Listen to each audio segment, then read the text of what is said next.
Good morning students. मैं Ajay Kumar, JNT academy में आपका स्वागत है। आज सिलेबस का जिक्र पहले किया कर चुके थे। आज हम केमिस्ट्री का ला रहे हैं 20 क्वेश्चन आपके बीच में, ठीक है ना।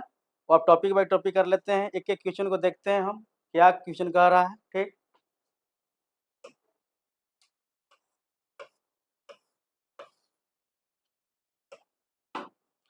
आपका पहला क्वेश्चन है, ठीक है, आपका स्क्रीन पर दिख रहा होगा। कह रहा है कि विभिन्न स्रोतों से प्राप्त जल के नमूने में एच एवं ओ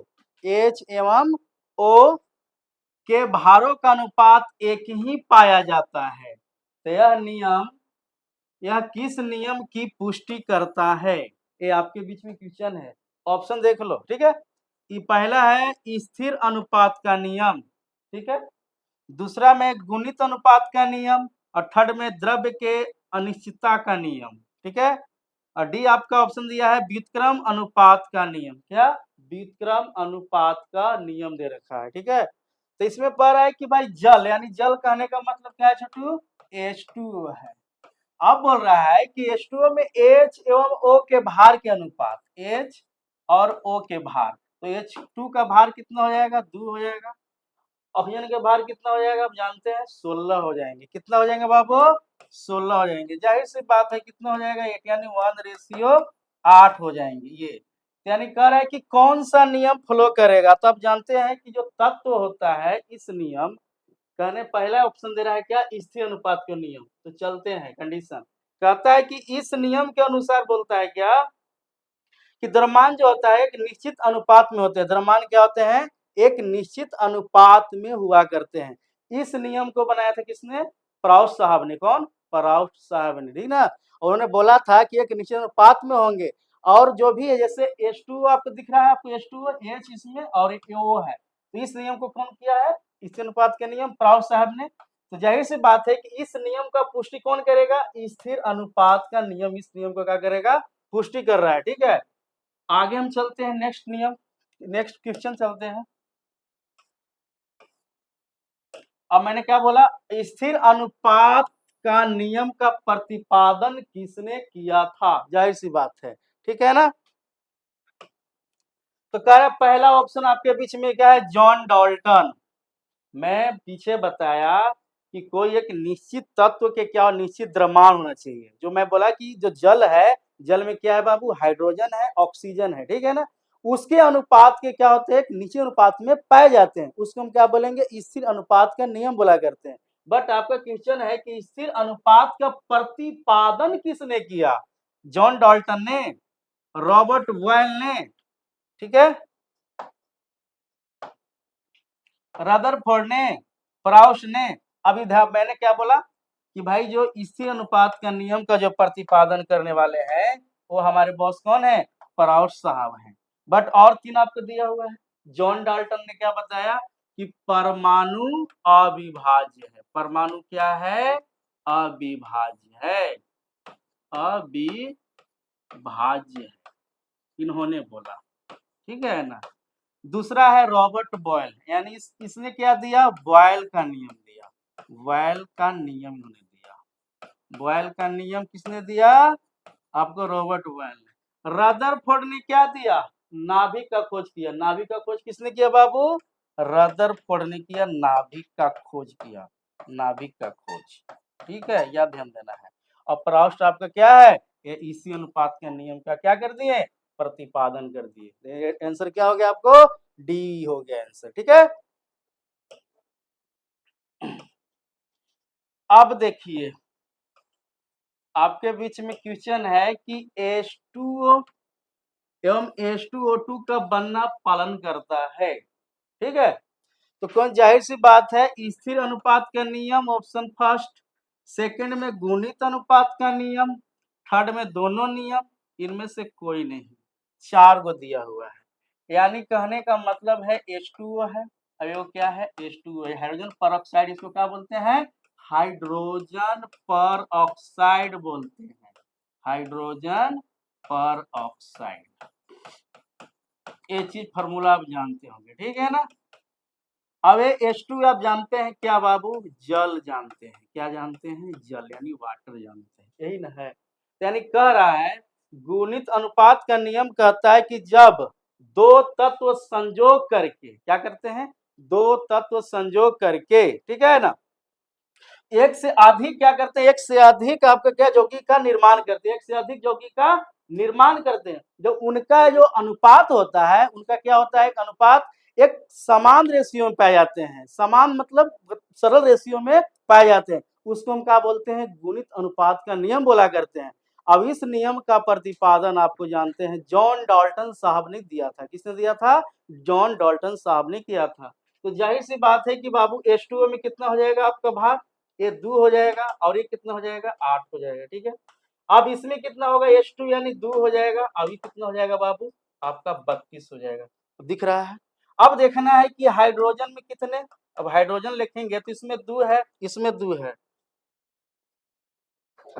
तो क्या है क्वेश्चन आपके बीच में दिख रहे हैं। तो मैं क्या बोला कि जल के कितने भाग बाबू, जो है 2:8, यानी हाइड्रोजन 2 है आपके बीच में, ये देखना है। और आपको देखना है ऑक्सीजन, ऑक्सीजन कितना है, एगो में कितना आपको आ गया, 8 हो गया, और एगो में कितना आपको 16 हो गया। ये देखिए तो दोनों जो रेशियो आएगा अगर, तो 1:1 के बीच में आएगा। अब ये जब आएगा तो कितना आएगा, 1:2 के अनुपात में है। तो जाहिर सी बात कहता है ये रूल आपको कि क्या होते हैं, जो गुणित अनुपात के नियम है, जब दो तत्व जब एक दूसरे से संयोग करते हैं, एक से अधिक यौगिक का निर्माण करते हैं, और उनका जो भार का अनुपात होता है एक सरल अनुपात में पाए जाते हैं, उस नियम को क्या बोलते हैं, हम गुणित अनुपात का नियम बोलते हैं। इससे पता चला कि H2O और जो हाइड्रोजन परऑक्साइड है, दोनों किस नियम को पालन करेगा, तो जाहिर सी बात कौन सा नियम पालन करेगा, गुणित अनुपात का नियम का क्या करेगा, ये आपका पालन करेगा, ठीक है ना। तो ये आपका था। अब इसका प्रतिपादन में क्या बोला है, जॉन डाल्टन ने दिया था, जॉन डाल्टन ने, ठीक है, ये जॉन डाल्टन, हिंदी में बोले तो जॉन डाल्टन है, जॉन डाल्टन ने, ये ध्यान देना, कितना चीज आपके बीच में है, ठीक है।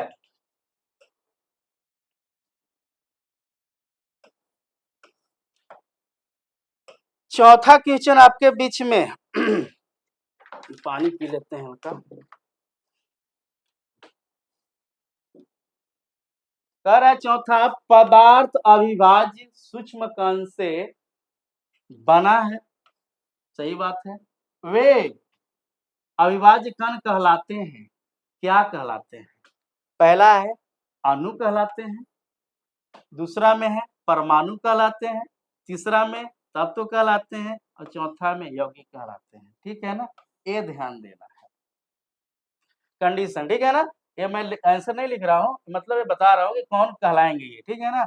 इसको जाइए, अब पहला कंडीशन की परमाणु जानते हैं, और कहा गया है कि परमाणु वह सूक्ष्म कण है जो क्या करता है, रासायनिक अभिक्रिया में तो भाग लेता है, पर क्या करता है, संतुलित अवस्था में नहीं पाए जाते हैं, ठीक है ना, वो परमाणु कहते हैं। परमाणु क्या होता है, गोलीय होता है, और साथ में क्या होता है, अस्थायी होता है, और क्या होता है, अस्थायी होता है परमाणु, ठीक है ना। ये चीज को जानना है। तो कह रहा है इसमें आपको ऑप्शन बीच में क्या दे रहा है, तो बाबू यानी पदार्थ अविभाज्य सूक्ष्म कण से बना है, ये अविभाज्य कण क्या कहलाते हैं, आपको जाहिर सी बात है क्या कहलाएंगे, परमाणु कहलाएंगे, ठीक है। ये क्या कहलाएंगे, परमाणु कहलाएंगे, याद रखिएगा, ये क्या कहलाएंगे, परमाणु। ये आपका आंसर हो गया। ये कह सकते हैं परमाणु क्या होता है, गोलीय होता है, पहला, ठीक है। ये क्या होगा, गोलीय होता है परमाणु। और क्या होता है बाबू, अस्थायी, परमाणु क्या होता है, अस्थायी होता है, अस्थायी होता है, ये चीज दिख रहा है, इतना चीज ध्यान देना है, ठीक है। तो परमाणु इतना चीज पाए जाते हैं, कहने का मतलब है। अब तत्व बोल रहा है, अणु जानते हैं कि वो भी क्या है, सूक्ष्म कण ही है, परंतु क्या करता है, एक कंडीशन यहाँ पे ध्यान दीजिएगा, ठीक है। तो इतना हो गया, आपको पांचवा क्वेश्चन लाते हैं, नेक्स्ट क्वेश्चन, इतना ध्यान से दीजिएगा, सब क्वेश्चन को एकदम बारीकी से करते जाना है। पहला छोटू देखिए, विरंजक चूर्ण, क्या है, विरंजक चूर्ण को ही क्या बोलते हैं, ब्लीचिंग पाउडर बोलते हैं, क्या बोलते हैं, ब्लीचिंग पाउडर बोलते हैं। ये ध्यान दीजिएगा, ये ब्लीचिंग पाउडर है, ठीक है। अब विरंजक चूर्ण का जो आपका सूत्र होता है, आप जानते ही हैं, CaOCl Cl होता है, ये चीज जानते हैं आप लोग, ठीक है ना। अब ये कहाँ से बना है तो आप जानते हैं, CaOH के होल ट्वाइस, इसको क्या बोलते हैं, सेलेक्ट लाइम, यानी भाखड़ा चूना भी बोला करते हैं इसको। किसके साथ अभिक्रिया करेगा, आपको विरंजक चूर्ण यानी क्लोरीन के साथ अभिक्रिया करेगा, क्या बनाएगा आपको पता है, CaOCl Cl प्लस क्या बनाएगा, इसमें H2O बनाएगा, ये इतना चीज बनाएगा। तो जाहिर सी बात है कि जब सेलेक्ट लाइम, ठीक है ना, ये क्या है, सेलेक्ट लाइम है, ठीक है ना, इसको बोलते हैं भाखड़ा चूना, भी हिंदी में बोलते हैं भाखड़ा चूना, ठीक है ना। ये ध्यान देना है चीज को। तो ये क्या बन के मिला हमको, CaOCl2, ठीक है ना। और जाहिर सी बात है, अब क्रिया कर रहा है तो क्या कर सकते हैं, तत्व, तत्व क्या है, तत्व वह शुद्ध पदार्थ है जिसे किसी भी द्वारा, भौतिक या रासायनिक द्वारा उसको खंडित नहीं कर सकते हैं, उसको तोड़ नहीं सकते, उसको क्या बोलते हैं, तत्व बोलते हैं। आप जानते हैं तत्व पूरा ऑल ओवर कितना है, 118 है, ये भी जानते होंगे, ठीक है ना। ये चीज है, इसको हम खंडित नहीं कर सकते हैं। यौगिक क्या करता है, जब दो या दो से अधिक या एक से अधिक जब एलिमेंट एक दूसरे के साथ अगर क्या करते हैं, कॉम्बिनेशन करते हैं, रिएक्ट करते हैं, मिलते हैं, तो क्या बनते हैं, यौगिक का निर्माण करते हैं, निश्चित अनुपात में मिलते हैं। किस अनुपात में, एक निश्चित अनुपात में मिलेंगे, उसको क्या बोलेंगे, यौगिक बोलेंगे, ठीक है। तीसरा कहता है मिश्रण, मिश्रण वह शुद्ध पदार्थ है या शुद्ध पदार्थ बोल सकते हैं, जो दो या दो से अधिक पदार्थों के कोई निश्चित अनुपात में नहीं मिलते हैं, उसको क्या बोलते हैं, हम मिश्रण बोला जाता है। तो जाहिर सी बात है, ध्यान देना है,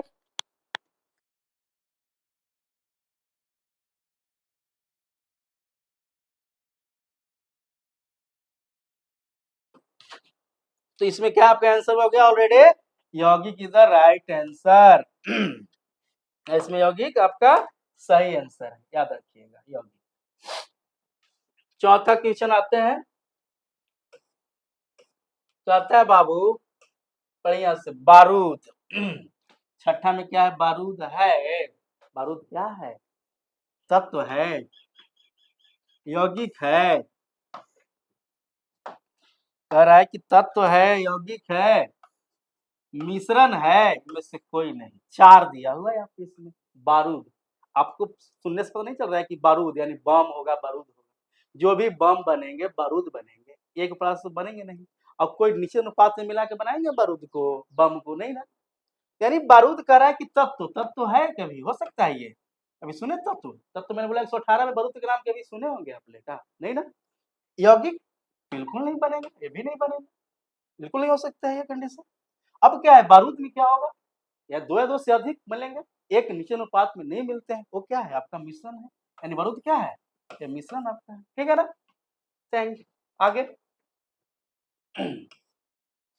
अब देखिए, कहता है कि पदार्थ के अणु, जो पीछे बता दिया, निम्नलिखित में से कौन सा गुण नहीं है, भाई पदार्थ के अणु में निम्नलिखित में से जो नीचे लिखा हुआ है, कौन सा गुण जो नहीं पाया जाता है, आपको बता रहा है, ऐसा कौन गुण है जो भाई जो नहीं पाया जाता है पदार्थ में।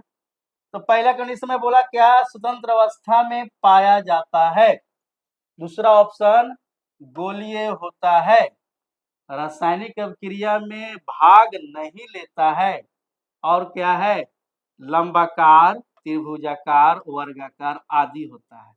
तो भाई अणु में तो ये गुण है, अणु क्या होता है, लंबाकार भी होता है, त्रिभुजाकार भी होता है, और वर्गाकार भी होता है, अणु यानी मॉलिक्यूल्स, ठीक है।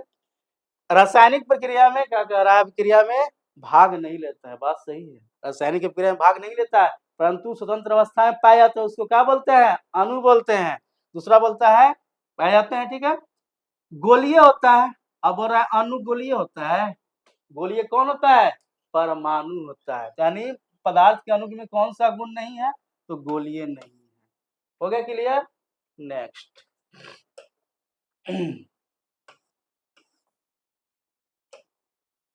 कहता है पदार्थ के परमाणु को निम्न में कौन सा गुण नहीं है, उसमें अणु का था, इसमें क्या आ गया, परमाणु का आ गया, ठीक है ना। स्वतंत्र अवस्था में पाया जाता है। बी बोल रहा है रासायनिक प्रतिक्रिया में भाग लेता है। थर्ड में पदार्थ का अविभाज्य कण है और गोलाकार होता है। ठीक है ना, ये ध्यान दीजिएगा। ये बोल रहा है कि क्या ये गोलाकार होता है। ये चार आपका ऑप्शन है। अब थोड़ा सा देखिए, बताइए जरा इसको क्या बता रही है।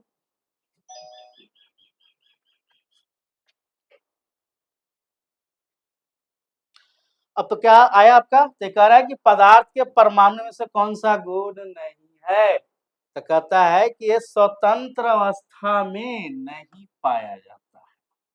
ठीक है, यही ये रासायनिक प्रक्रिया में भैया भाग लेता है, परमाणु का विभाज्य कण भी है और गोलाकार भी होता है। तो ये आंसर आपका कहाँ निकल के आ गया, यानी यह स्वतंत्र अवस्था में पाया जाता है, यह गुण नहीं है। ठीक है ना, ये आपका बीच में आंसर। ठीक है,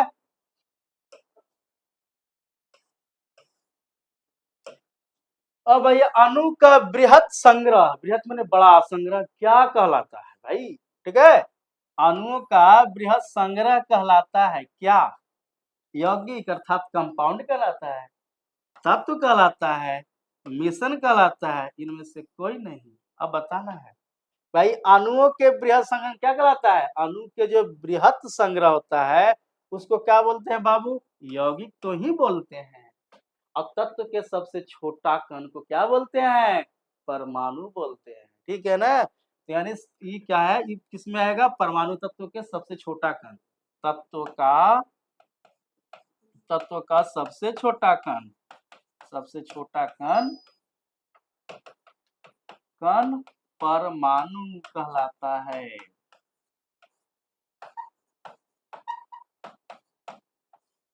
परमाणु कहलाता है। ठीक है, इतना कुछ है। आ गया जो बताया, अब इसमें थोड़ी कुछ बताना है, ये तो खुद आप मार दोगे क्या। मैं तो पीछे ही इसका जिक्र कर रखा था। परमाणुओं का बृहद संग्रह क्या कहलाता है भाई, अणु का बृहद संग्रह क्या कहलाता है, यौगिक। तो परमाणु क्या बोला, तत्व के सबसे छोटा कण क्या कहलाता है बाबू, परमाणु कहलाता है। तो जाहिर सी बात है, परमाणु का बृहद संग्रह क्या कहलाएगा, तत्व ही तो कहलाएगा। इधर राइट आंसर, यौगिक तो कहलाएगा नहीं, मिश्रण कहलाएगा, जो मैंने ऑलरेडी पहले आपको परिभाषा में बता दिया हूं।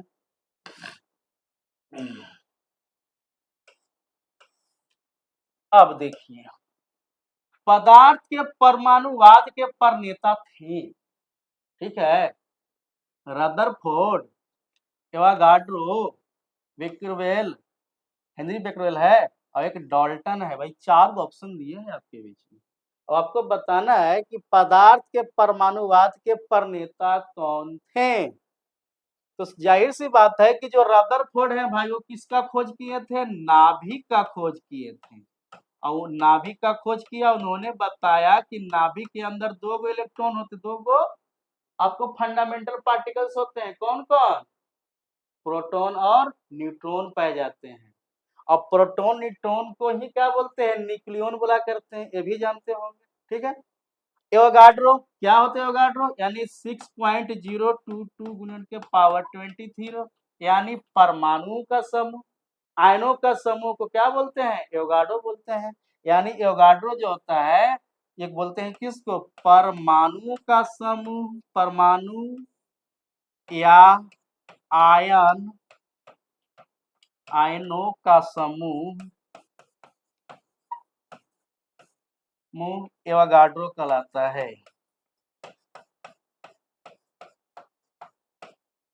एवोगाड्रो कहलाता है,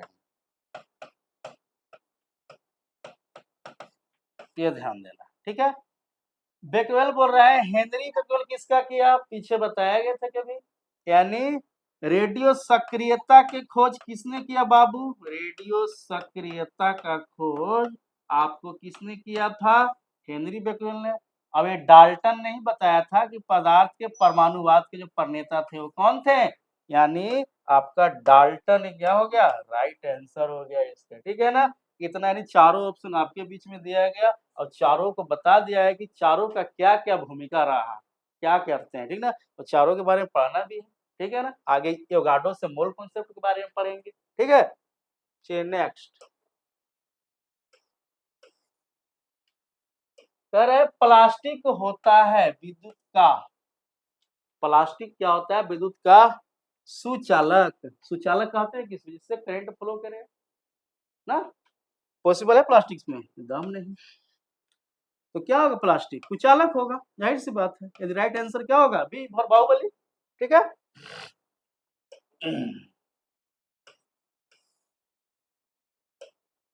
आ गया। तत्व के ऐसे सूक्ष्म कण, तत्व के ऐसे सूक्ष्म कण, तत्व के ऐसे सूक्ष्म कण जो मुक्त रूप से नहीं रहते हैं, मुक्त रूप से नहीं रहते हैं, लेकिन सभी रासायनिक अभिक्रियाओं में भाग लेते हैं, क्या कहलाते हैं? ये ध्यान देना है। आप देखिए इस क्वेश्चन को।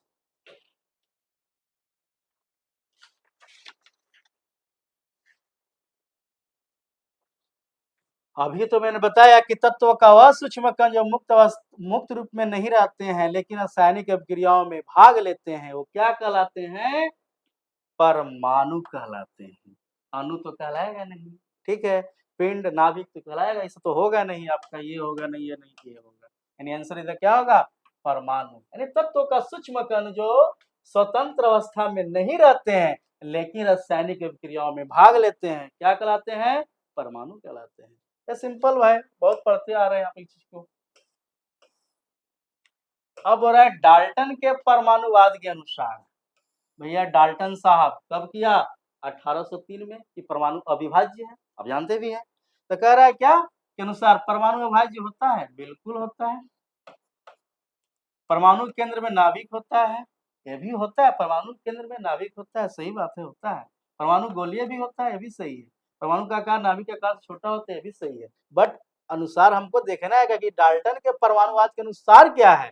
तो डाल्टन के परमाणुवाद के अनुसार डाल्टन साहब ने 1803 ईस्वी में बताया कि परमाणु अविभाज्य है, इसको विभाज्य नहीं कर सकते हैं, ठीक है ना। इसका अनुसार क्या आंसर देंगे कि परमाणु अविभाज्य है। राइट आंसर क्या होगा? इसमें ए होगा। परमाणु के अंदर में नाभिक होता है, सही बात है भाई। नाभिक में क्या होता है? प्रोटॉन और न्यूट्रॉन हुआ करते हैं, जाहिर सी बात। परमाणु गोलीय होता है, वो अलग है, परमाणु के लिए है, ठीक है। तो यानी डाल्टन के परमाणुवाद के अनुसार परमाणु अविभाज्य होता है।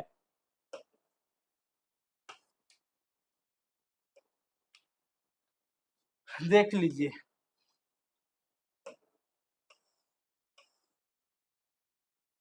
ये आपके बीच में वह ज्ञान जिससे किसी विषय का संगठित, क्रमबद्ध और सामान्य बोध होता है, कहलाता है मनोविज्ञान। नहीं। जंतु विज्ञान, जंतु विज्ञान में जीवों के बारे में जानकारी लेते हैं, ठीक है ना। ये भी नहीं। आधुनिक विज्ञान, मॉडर्न फिजिक्स, नहीं, बिल्कुल नहीं। संगठित, क्रमबद्ध और समान बोध का जो प्रयुक्त होता है वो क्या होता है? विज्ञान। यानी राइट आंसर क्या होगा? सी, यानी विज्ञान होगा।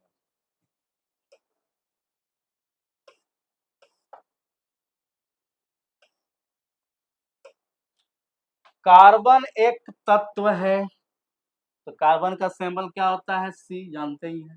इसका एटॉमिक नंबर 6 और परमाणु भार कितना? 12। ये तो पक्का है, ठीक है ना। कार्बन एक तत्व है, क्यों? तत्व कब होगा? जब कभी विखंडित नहीं होगा, या भौतिक हो या रासायनिक के द्वारा उसको क्या करेंगे? खंडित हम नहीं कर सकते हैं। ऑप्शन देखते हैं। या दो या दो से अधिक सरल पदार्थों में विघटित नहीं किया सकता है। ले आया। दूसरा है ये ऑक्सीजन में जलकर कार्बन डाइऑक्साइड देता है। भाई ऑक्सीजन जल के कार्बन डाइऑक्साइड जब देगा तो क्या बनेगा? कंपाउंड बन जाएगा। बाकी ऑप्शन क्या कर रहा है? कार्बन एक तत्व क्वेश्चन बोलता है। यह जल में अविलय होता है? नहीं। यह शुद्ध रूप से में पाया जाता है, यह शुद्ध लिखा हुआ है, ठीक है। यह शुद्ध रूप में पाया जाता है, यानी कार्बन एक तत्व है, क्योंकि उसको हम क्या करते हैं? दो या अधिक सरल पदार्थों में क्या करेंगे? विघटित नहीं कर सकते हैं। आंसर क्या होगा आपका? ये इधर राइट आंसर। ये क्या हो गया आपका? राइट आंसर हो गया।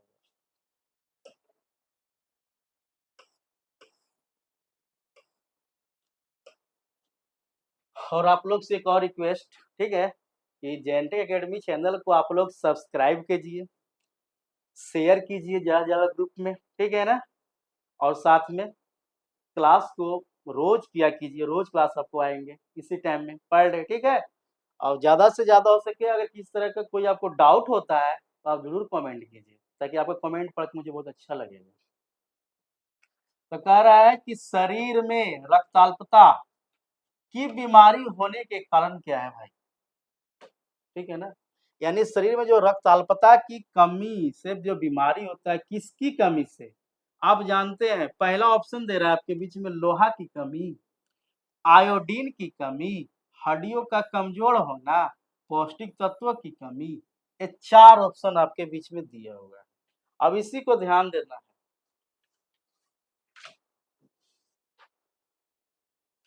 बताया जाए, देखिए कहता है कि लोहे की कमी से कौन सा रोग होता है, एनीमिया रोग होता है। कौन सा रोग बाबू, एनीमिया रोग होता है, ठीक है। आयोडीन की जो कमी से कौन सा रोग होता है, जानते होंगे, घेंघा रोग होता है। कौन रोग, घेंघा रोग होता है, ये ध्यान दीजिएगा, ठीक है। और हड्डियों का कमजोर होना, ठीक है ना, ये किससे होता है, ऑस्टियोपोरिस से होता है, ऑस्टियोपोरिस, ठीक है ना। इतना चीज ध्यान दीजिए। अब पौष्टिक तत्वों की कमी से कई तरह के रोग हो सकते हैं, रतौंधी भी होगा इससे आपको, रिकेट्स भी हो सकते हैं इससे, ठीक है। अस्कर्वी भी होगा इसके कमी से, अस्कर्वी भी ध्यान देना है। यानी कह रहा है कि शरीर में रक्ताल्पता की बीमारी होने का कारण क्या है, लोहे की कमी है। यानी आंसर क्या हो गया, ए हो जाएगा। लोहे की कमी से कौन सा होता है, शरीर में रक्ताल्पता की कमी हो जाती है। आयोडीन की कमी से कौन सा रोग होता है, घेंघा रोग होता है। हड्डियों कमजोर होना क्या होता है बाबू, हड्डियों को कमजोर होने का मतलब क्या है, ऑस्टियोपोरिस रोग होता है। और पौष्टिक तत्वों में कमी जब होगा तो रतौंधी भी हो सकता है, रिकेट्स भी हो सकता है, अस्कर्वी भी हो सकता है। इतना चीज आपके बीच में ये रोग हो सकता है, इसलिए पौष्टिक आहार लेना बहुत जरूरी है लाइफ के लिए। अब बड़ा चीनी का जलीय विलयन है, चीनी। अब चीनी क्या है भाई, क्या बोला था, जैसे चीनी का पहले फार्मूला क्या होता है, C12H22O11, ये पता है। यानी इसमें कार्बन, हाइड्रोजन, ऑक्सीजन का क्या है, मुख्य संघटक है, ये तो चीज है। तो कह रहा है भाई तब तो होगा नहीं, बिल्कुल नहीं होगा। यौगिक होगा, बिल्कुल नहीं होगा। एक निश्चित अनुपात में नहीं मिलेंगे, ठीक है। एक क्या होंगे, मिश्रण। चीनी का जलीय विलयन, चीनी और जल, विलयन करने का मतलब क्या है, सॉलिड प्लस सॉल्वेंट मिलाएंगे तो क्या बनेगा, यानी कम, मतलब एक ज्यादा पानी उसमें चीनी मिला रहे हैं तो क्या बनेगा, विलयन बन रहा है। तो हो सकता है कि वो नहीं बनेगा, वो क्या बनेगा, मिश्रण बनेगा, 2 या 10 से अधिक, ठीक है ना। तो क्या आंसर आपका आएगा इसमें, आपका मिश्रण बनेगा, एक परमाणु बनेगा नहीं। यानी इतना है, ये क्या है आपका, चीनी का सूत्र है, ठीक है, ये ध्यान दीजिएगा।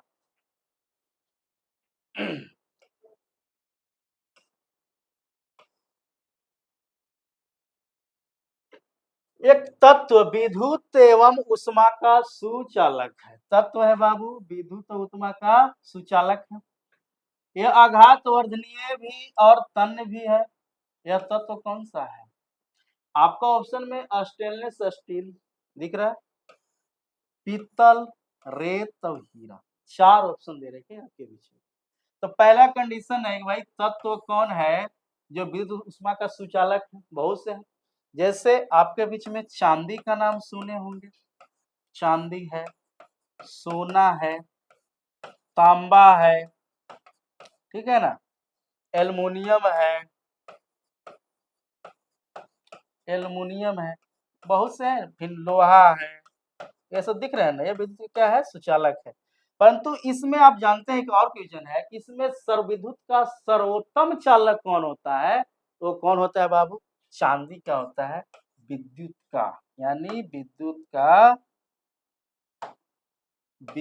का सर्वोत्तम चालक होता है, विद्युत का सर्वो में उत्तम होता है, सर्वोत्तम चालक होता है, चालक होता है, ये तो जानते हैं, ठीक है ना, ये वाला।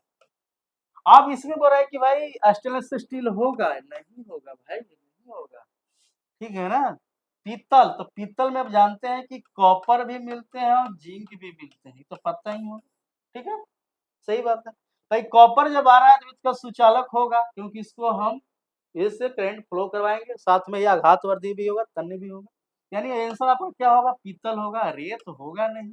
हीरा विद्युत का कुचालक होता है, कार्बन का अपरूप है, ठीक है। यानी जाहिर सी बात है कि हम कह सकते हैं विद्युत का सुचालक जो है तत्व है कौन है, आघातवर्धनीय भी है और तन्य भी है, वो कौन है आपका, पीतल है, ठीक है ना। जो कॉपर और जिंक का क्या होता है, एलॉय होता है, यानी मिश्र धातु हुआ करते हैं। और आपका विद्युत का जो सर्वोत्तम चालक है, सबसे अच्छा वो है, तो आपका क्या है, ये चांदी आपका सर्वोत्तम चालक होता है, ठीक है ना, याद रखिएगा।